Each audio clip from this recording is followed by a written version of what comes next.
여러분 안녕하십니까? 대구 봉덕동 상락선원장 비구 해문입니다. 세상 어떤 종교에서든 살생을 금하라는 가르침은 아마도 빠짐없이 등장할 것입니다. 일일이 살펴보지 않고 현재 우리 이웃에 성행하는 기독교의 경우와 잠시 비교해 본다면 기독교에서는 10계명이 있는데 살인을 하지 말라는 계명이 보이고 불교에서는 5계 중에서 첫 번째로 살생을 하지 말라는 가르침이 나옵니다.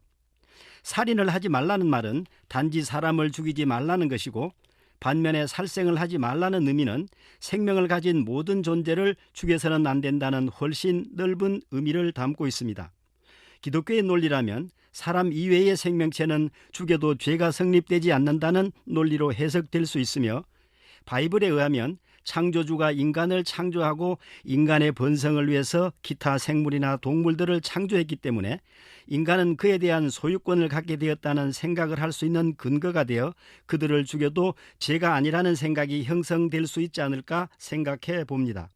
그래서 자연을 정복하고 개발이라는 명목으로 자신들의 이익을 위해 자연을 파괴하고 훼손해도 이것은 당연히 인간이 누릴 수 있는 권리로 여기겠죠.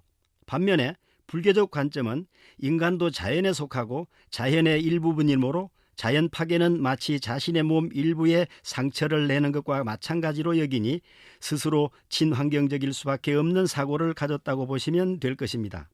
전해진 바로는 바이블에 등장하는 인물 가운데 최초로 사람을 죽인 자는 여호와에 의해 창조된 아담과 이브가 낳은 두 형제 가운데 형인 가인이 아우인 아벨을 죽인 사건입니다.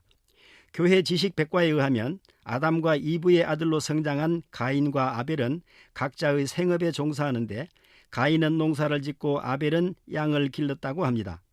그리하여 각자가 지은 소산물로 하나님께 제사를 올리는데 가인은 자신이 지은 농산물로 제사를 올렸고 동생인 아벨은 최초로 얻은 양 새끼의 피와 기름을 제물로 드렸음에 하나님은 아벨의 제물은 기쁘게 받아들였으나 형인 가인이 지은 농산물은 거부하셨다고 합니다.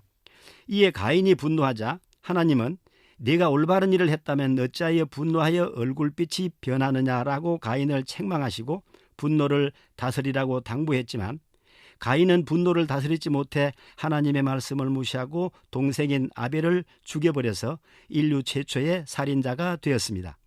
살인을 저지른 가인은 뉘우치거나 후회하는 기색이 전혀 없이 오히려 자신의 죄를 숨기기에 바빴고 이에 하나님은 가인이 농사를 지어도 아무런 수확이 없도록 하여 떠돌이 신세가 되도록 벌을 내렸다고 합니다. 사도 바울은 아벨이 하나님께 의로운 자로 인정받은 이유가 믿음으로써 가인보다 더 나은 제물을 드렸기 때문이라고 증거했다는데 그 이유는 피 흘림의 제사였기 때문이라고 하며 제사의 주목적은 죄사함이어서 바이블에서는 죄사함에는 반드시 피 흘림이 있어야 한다고 강조하고 있는데 저로서는 도대체 받아들일 수 없는 내용입니다.